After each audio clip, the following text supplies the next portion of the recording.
নমস্কার দর্শক বন্ধুরা, আমি প্রতিমা।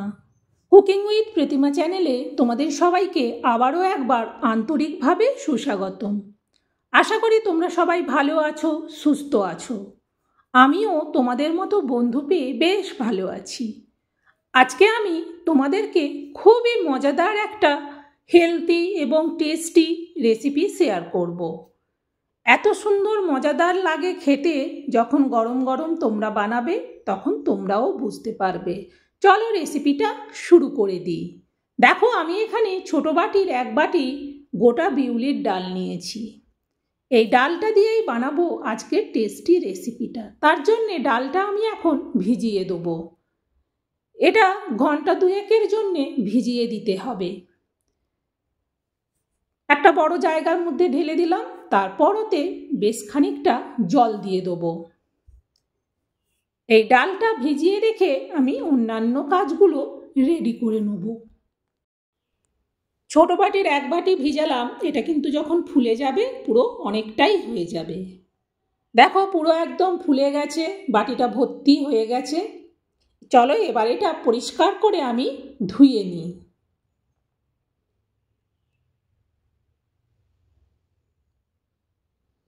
দেখো, পরিষ্কার করে ধুয়ে নিয়ে চলে এসেছি। এতে অল্প একটুখানি জল আছে। এইবার এটা আমি মিক্সার গ্রাইন্ডারের বাটিটার মধ্যে দিয়ে দিচ্ছি। এটাকে আমি বেটে নেব। সবসময় রুটি, মুড়ি, লুচি, পরোটা খেতে না ইচ্ছে করলে এইরকম একটা রেসিপি বানিয়ে নিলে সকালে হোক, বিকেলে হোক, এমনকি এটা রাতের ডিনারেও সুন্দর খাওয়া যাবে। আমি আবারও এতে অল্প একটু জল দিলাম। এবার এটা বেটে নিয়ে চলে আসি। দেখো, আমি বেটে নিয়ে চলে এসেছি। বেশ শুকনো শুকনো সুন্দর করেই বাটাটা হয়েছে। এবার এটা একটা জায়গার মধ্যে আমি ঢেলে রেখে দেবো। এই বাটিটার মধ্যে আমি ঢেলে নিয়েছি। এইবার আমি যেটা করব সেটা হচ্ছে, দেখো, একটা মিডিয়াম সাইজের গোটা আলুকে আমি ছাড়িয়ে নিয়ে 2 ভাগ করে নিয়েছি। এবার এটাকে আমি এইটা দিয়ে কুড়ে নেব। এই রেসিপিটার মধ্যে আলুটা এইভাবে কুড়ে দিলে তাহলে বেশ খেতে কিন্তু খুব সুন্দর লাগে। সেই জন্যে আমি এটাকে এভাবে কুড়ে দিচ্ছি। আমার একটা কোড়া হয়ে গেছে, একটা মানে আলুটার হাফ কোড়া হয়ে গেছে। বাকি হাফটাকেও আমি কুড়ে নেব ঠিক এইভাবেই। তোমরা একটুও স্কিপ্ট না করে প্রথম থেকে আমার রেসিপিটা দেখো, তাহলে তোমরা বুঝতে পারবে সত্যিই কতটা মজাদার একটা, যা বলবে ব্রেকফাস্টও হতে পারে, ডিনারও হতে পারে। এটা কিন্তু খুব সুন্দর খেতে। আর এই রেসিপিটা খাওয়ার জন্য কোনো তরকারি লাগবে না, এমনি সুন্দর খাওয়া হয়ে যাবে। কথা বলতে বলতে আমার বাকি আলুটাও কিন্তু কোড়া হয়ে গেছে। এইবার এই পুরো আলুটাকে আমি একটা জায়গার মধ্যে একটা জল নেব। সেই জলের মধ্যে পুরো আলুটাকে আমি দিয়ে দেবো। দেখো, এই জলটা নিয়েছি, এই জলের মধ্যে সব আলুটাকে দিয়ে দিচ্ছি। সুন্দর করে পরিষ্কার করে একেবারে চিপে চিপে নিংড়ে জলটাকে আমি বের করে দিয়ে আলুটাকে নিয়ে নেব।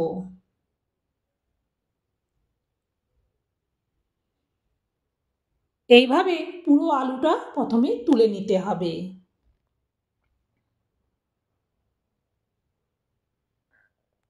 এই রেসিপিটা কিন্তু সম্পূর্ণ নিরামিষ।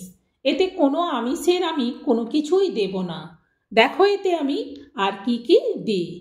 পুরো আলুটা আমার তোলা হয়ে গেছে। এই আলুটা এবার ওই কলাই বাটাটার সাথে মিশিয়ে দিচ্ছি।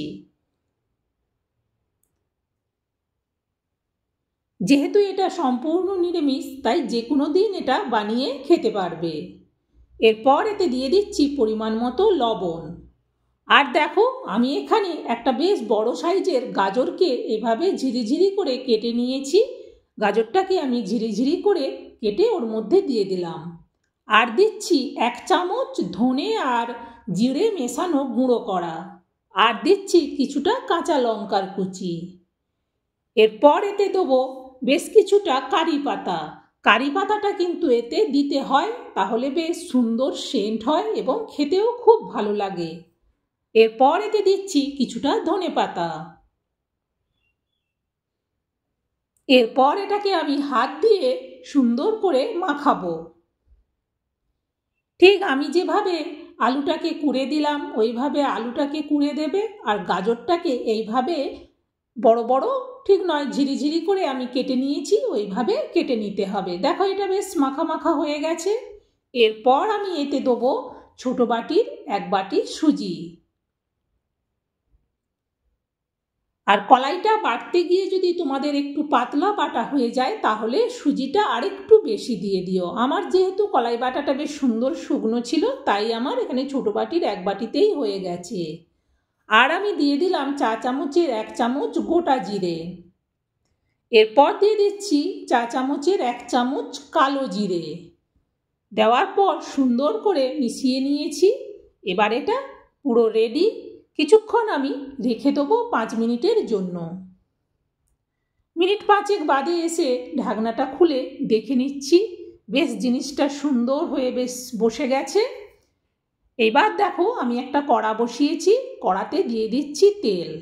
এই যে মাখানোর পর 5 মিনিট রাখলাম, তাতে করে সুজিটা যে দিয়েছিলাম বেশ সুন্দরভাবে ফুলে যাবে।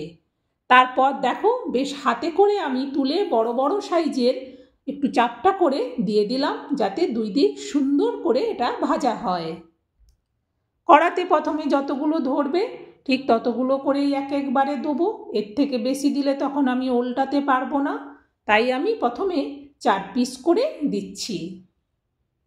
এরকম একটা রেসিপি বাড়িতে বানাও, দেখবে বাচ্চা থেকে বড় সবাই খুব আনন্দে খাবে। এই রেসিপিটা খাওয়ার জন্য কিন্তু কোনো তরকারি বানাতে হবে না, শুধু এইভাবেই বানালে হবে। আর তার সাথে একটু সস হলে ব্যাস সুন্দর খাওয়া হয়ে যাবে। যেহেতু এটা নিরামিষ আছে তাই যারা নিরামিষ খায় সেসব বন্ধুরাও বানিয়ে খেতে পারবে, আর যারা আমিষ খায় তারা তো খেতে পারবেই।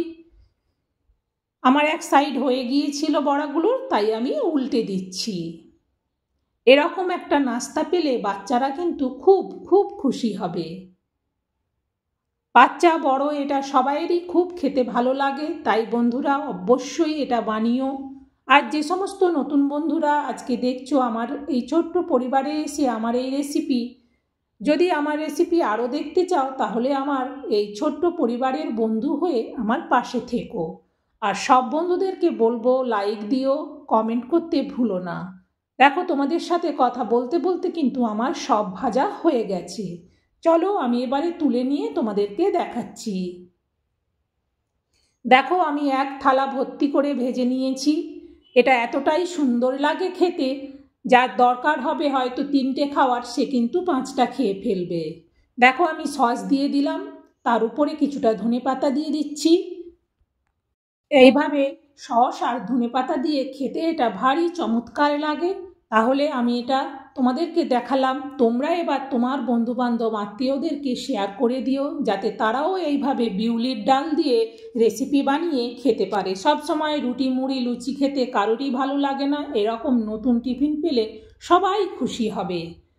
তাহলে আজকের মতো রেসিপি শেষ। বন্ধুরা তোমরা সবাই ভালো থেকো, সুস্থ থেকো।